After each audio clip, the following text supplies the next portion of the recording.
Good morning. This is Carla Harris with the People Institute, and we are here today on Monday, April 27th, 2020, with Conversations with Carla Harris. Good morning. Thanks for joining us today. So, today I thought I would do something a little bit different. This is my first time doing this with no guests, so bear with me. My hope is that all of you will be my guests. So good morning. Start getting your comments ready because today we are going to celebrate Prince. Yes, ladies and gentlemen, Prince Rogers Nelson, the man of my dreams. I'm the big fan. I am the one he wrote all those songs for.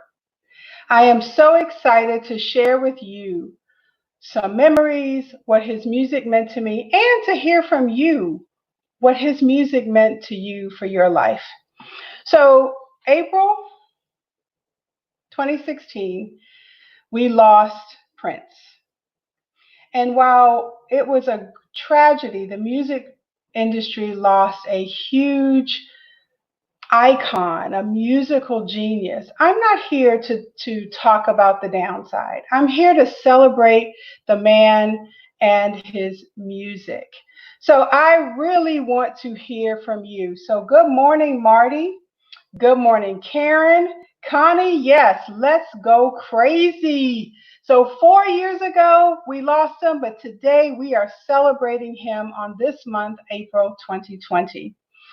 So first of all, let me just share a couple things. So those of you who know me for a long time and think you know me, there's some stuff that I've shielded from you. And the first I want to tell you is I was exposed to Prince in 1979 and I was 14 years old. And it was an incredible experience. I will never, ever, ever forget it. It was my first live concert in Washington, D.C. at the Warner Theater. And I think if my mother had known what kind of music he was producing, she would have looked at my sister and said, "Are you crazy taking her to this at 14 years old?" But needless to say, that's what big sisters are for. So anyway, so we go to this concert, and I am just enthralled by who he is as a performer, just everything. Of course, I didn't quite understand the lyrics to Soft and Wet and Dirty Mind and Sister. Now, of course, I do. But it was just the music, the passion. And then once I became, I started learning more and more and more about who he was as a lyricist. I thought, oh my gosh, I hope one day I will be loved the way he wrote about loving someone. So it was just really incredible. So fast forward to 1984 when Purple Rain was released. I was graduating from high school, off to college, clear across the country from Washington, D.C. to Long Beach, California. And it was raining purple all over my life. In fact, it's so funny because I was such a Prince fan that I convinced two of my schoolmates to perform with me as Apollonia 6. Absolutely. Cape, hair, lace, teddies, everything you can possibly imagine, singing the song Sex Shooter. And guess what? We won the contest. Yep, lip sync all the way. We had a fantastic time. And, when you're 18, 19 years old, you don't really care when you are in your element. And it was just such an incredible experience to see him in concert year after year after year after year, to just make sure that every part of his music was just a part of who I am, and it was so incredible. So Connie wants to know if I have any pics. I do, but Connie, I don't know how to use this thing that well, so I can't put them all up for you, but I will post some in the chat on Facebook once we are done. And then Connie says that Purple Rain was the soundtrack of your senior year in high school. What was your favorite song, Connie, on Purple Rain? Glenn, happy Monday, Glenn. Purple Rain all the way. Party like it's 1999.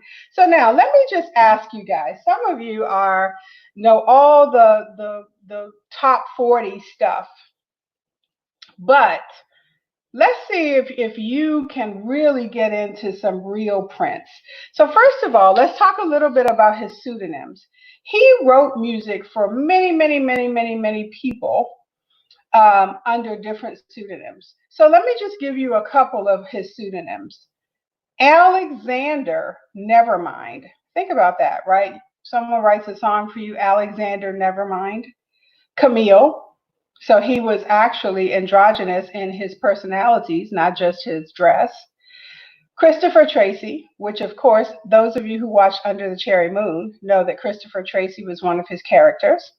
Jamie Starr, Joey Coco, Love Symbol, Madhouse, Paisley Park, the artist formerly known as Prince, the Purple One, Star Company, and Tora Tora. That's right, Glenn, the symbol, the artist formerly known as Prince, right? He wanted to have control of his music so much that he decided to become an icon. He decided to become an icon. So how do you even compete against that?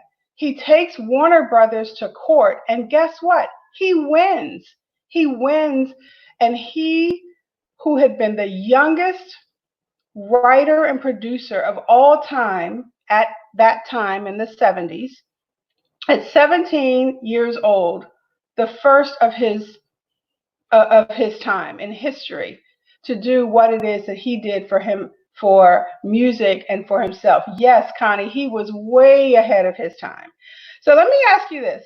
Tell me if you know the name, what these songs are. So I know you know 1999, you know Let's Go Crazy, I Would Die for You, you know Purple Rain, of course, you know all of those songs. But let's talk about this one. Would you remember to tell me all the things you forgot when I was your man? When I was your man, if I was your best friend, would you let me take care of you? Would you let me pick out your clothes? Do you know that song? Come on, Connie, I know you do. Karen, you know that song? That was from the B-sides. The song was If I Was Your Girlfriend. So it's funny because many guys in my life have thought, why would a guy write a song? Hey, India, how would a guy write a song called If I Was Your Girlfriend? And that just shows you that men have no idea really who he is. Because it wasn't about him being your girlfriend. It was about him sharing the closeness that two women have as best friends. Think about that, right? So when a woman is close enough to her partner that she shares everything, that's how he wanted to be with whoever it was, whoever the love of his life was at that time, right? He sung not only, yes, Indy, about him being a bestie. He was the best bestie ever because he wanted to help you do things that you would normally pick up your phone and call your BFF about, right? He also talked about war. He talked about drugs. I mean, look, listen to Sign of the Times, right? Hurricane Annie ripped the ceiling of a church, killed everyone inside. You turn on the telly, and every other story is telling you somebody died. A sister killed her baby because she couldn't afford to feed it. And yet we're sending people to the moon. And in September, my cousin tried reefer for the very first time. And we know the rest, right? He went from reefer, weed, the gateway drug, to something much stronger. So think about times, it's very much a part of what represented our time where we were now, I would only imagine what he would write about the times that we're in right now. In fact, if we dig deep into the vault, he probably already did. If, Sign of the Times would be similar to what it is he would be writing about today. Think about that. Now he's doing Horses June. That's right, India. That's right. You know the song. That's my girl right there. I will confess, India is my niece, so she better know some Prince, because as a teenager, all of my nieces and nephews they were just exposed to it, right? They were exposed to it because it was just such a part of my life. So, what's your favorite Prince song? Tell me what your favorite is. A storied musical journey. That's a great way to put it, Karen. It's like taking us to a place that we couldn't even go. You know what I mean? Or didn't even know we wanted to go to. And when you think about being in love, right? We've all been in love. Think about the lyrics to Adore. You own my heart and mind. If God one day struck me blind, your beauty I would still see. Goodness. Don't you just want somebody to say those words to you, look you in the face, and just say that love is too weak to define what you mean to me? There's confidence, there's love, there's adoration, there's so much, there's an honoring of your partner. Think about that. And if we had more of that in real relationships today, think about how calmer the world would be, because love is just all we need in a lot of cases, right? So India says she wrote an A paper analyzing the song Adore for her music appreciation class. That's some Prince fans right there.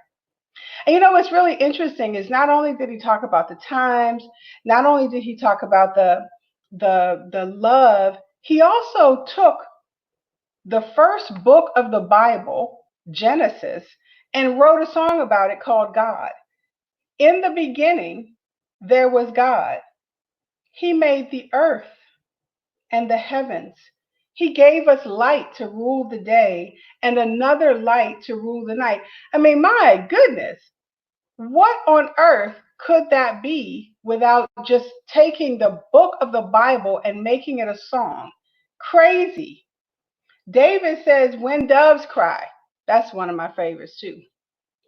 Purple Rain remains my favorite. He was fabulous at the Miami Super Bowl. I know that was so exciting. When it actually rained, anybody else would have given up, thrown in the towel, and he was there. He was there.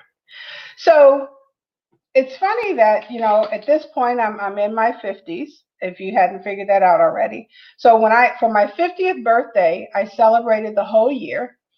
And in September, I had a Prince-themed birthday party. It was a lip sync Prince party. You come, you literally, oh my gosh, we had so much fun. And it was just incredible to be able to talk and just to share and do all of that stuff that we were talking about. So let's see, I'm going to see. Glenn sent me something. Let me see.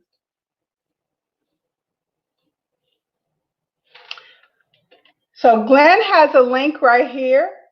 Let's see. Kent Connie talks about him being a confident man. What's ringing a bell, Connie? Tell us a little bit more about that one. Before the days of parental advisory labeling, that's absolutely right. And it's so funny because when you think about songs like Sister, and you think about Dirty Mind, Darling Nikki, all of those would have had labels on it. There's a song on the B-sides, it's called I Love You and Me, and it means exactly that. It is a love song from her to him, and it talks exactly about that.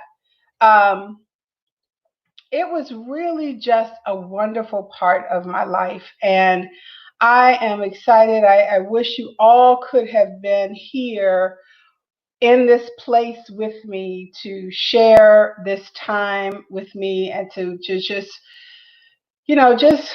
I don't know. I mean, in this time of COVID and um, isolation, we are all looking for times to be able to looking for times to hold on to something that brings us some joy. And for me, what sparked this conversation today was watching the Grammy tribute last week on the actual anniversary of his death. And it is it was just really great to see how a person could be embraced by the industry, so much so that, I mean, he just influenced so many lives. He just wrote so many songs for so many people and pissed some people off. Connie, absolutely right. Tipper Gore, who was completely, I think secretly she really, really liked him, but publicly she could not be, um, she could not allow those kinds of songs to, she couldn't allow those kind of songs to be a part of the music industry or in the stores for her children, although her kids were probably really looking at them, as you would imagine. So, anyway, so I want you to tell me a little bit about give me your greatest uh, memory of that time, of a song that meant so much to you. Connie, what are you saying here? Oh, lyrics, that's right. That was If I Was Your Girlfriend. Prince was a champion of women. That's right, he was, as equal band members, not just sexy backup. That's right.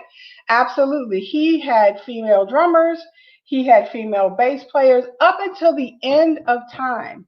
I mean, the end of his time, he had many, many, many um, female musical contributors. That's absolutely right. And I just think that this was such an incredible time for him um, and all musicians. Prince rock and roll. I'm going to put this here. Glenn is sending lots of links, and I will tell you. I would love. Let me see. Let's see. Hold on. I tried to upload some stuff here, but as I told you, I am still learning how to do this live streaming things. And he was bold in sharing his female side. Absolutely, he was. He did not care about what people thought of him. He really had an opportunity to, just live freely. I mean, can you imagine just living freely? It's really incredible. Marty says, "Party like it's 1999."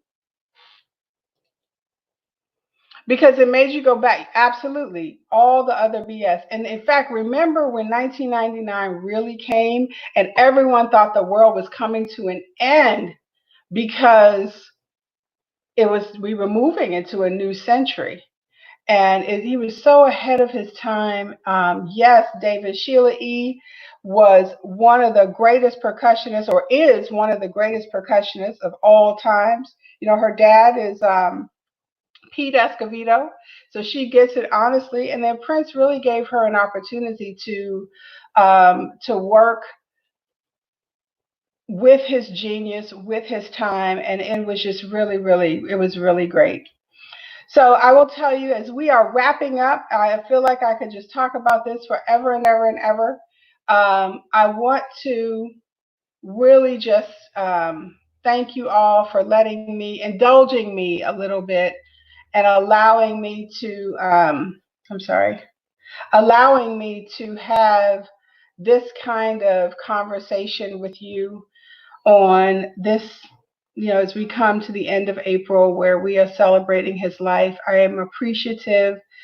I'm home. I've been listening to Prince all for the past 3 or 4 days and just really being able to have some memories with my family, with my daughter, who thinks I'm crazy when I'm bouncing around here with the headphones in my ear and she doesn't hear the music, but she sees me dancing. But I really appreciate it. I really appreciate your time this morning. And I would like to also invite you as we wrap up, I'd like to invite you to join us next week. Where Connie Phelan from Firepower Seminars will be joining us. And we talk about the heat of Prince's music today, But next week, we're going to talk about fire walking. I actually walked on glass barefoot. It was incredible. It was liberating. So as we talk to Connie next week, I want you to join us and let's talk about um, how we can overcome our fears, and not just our fears during a time of COVID, but our fears in life. How we can break barriers, we can move forward, we can get out of our comfort zone, because it's only in that comfort zone that we don't thrive. We just exist. But when you can do something that will take you outside of your comfort zone, where you can just open yourself up to new experiences, that's really what it's all about. And next week, we're going to talk about it, and we're going to see some pictures and some video. And it is going to be an incredible time. So, Connie, I can't wait to spend some time with you next week. We're going to have a blast having a conversation with Carla. So we're going to end it a little bit early today, folks. Thank you so much for being here. Join us next week. Thank you all for being here and being a part of Conversations with Carla. I appreciate you. See you next week. Bye.